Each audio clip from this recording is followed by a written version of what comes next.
Universal healthcare. Most of the time when you hear of healthcare, you think of a person going into the doctor for a sinus infection. However, healthcare is really the maintenance and improvement of complete health. Healthcare also includes any relevant factor involved in the process of you receiving care. For instance, pharmaceuticals, prescriptions, technologies to diagnose or cure diseases, physicians, staff, hospitals, it's all involved as healthcare. Universal healthcare. Depending on the study, about 13 to 18% of Americans lack health insurance.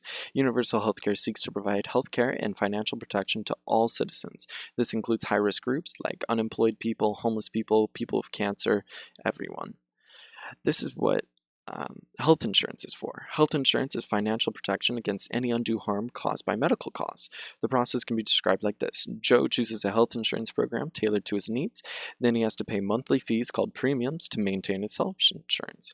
One day, Joe gets sick and goes to the clinic.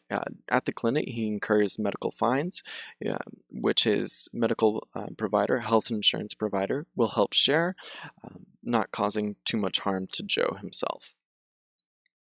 There are two types of health insurance, private and public. Private insurance means that the company is your provider, and public insurance means that the government is your provider. Most universal healthcare systems have public insurance.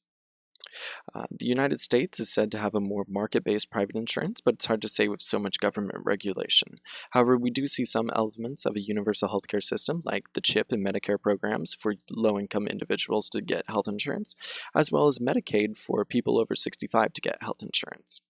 In other developed countries, most have a public universal healthcare system that provides coverage to a large majority of the population. For instance, Canada and most of European countries. However, they are not without their problems. Universal healthcare systems face longer wait times because there is no incentive not to go to the doctor, as well as a lack of updated medical software and technology compared to the United States system. Overall, the main problem with all healthcare systems is cost. The United States spends $3.6 trillion on healthcare in 2016. There's a lot of factors involved with driving up the cost of healthcare, so I'll list a few. There are mandated cons, lobbyists, overregulation, and costly pharmaceuticals. CON stands for Certificate of Need and is required to build new clinics and hospitals. It is approved by the government with the idea of reducing the number of hospital beds will directly reduce medical costs. This is quite the opposite and actually increases medical costs by increasing the demand for medical care. Anytime there's a bill to overturn cons, existing hospitals and clinics lobby state legislators to kill the bill in order to save their paychecks. Pharmaceutical companies also patent intellectual process in the form of new medications required for patients with incurable diseases. The patients are dependent on these drugs to live monthly, and these pharmaceutical companies charge ridiculous rates because they have a monopoly, and the government and health providers foot the bill, driving up everyone's premiums. Again, these are only a few problems associated with driving up the cost of care.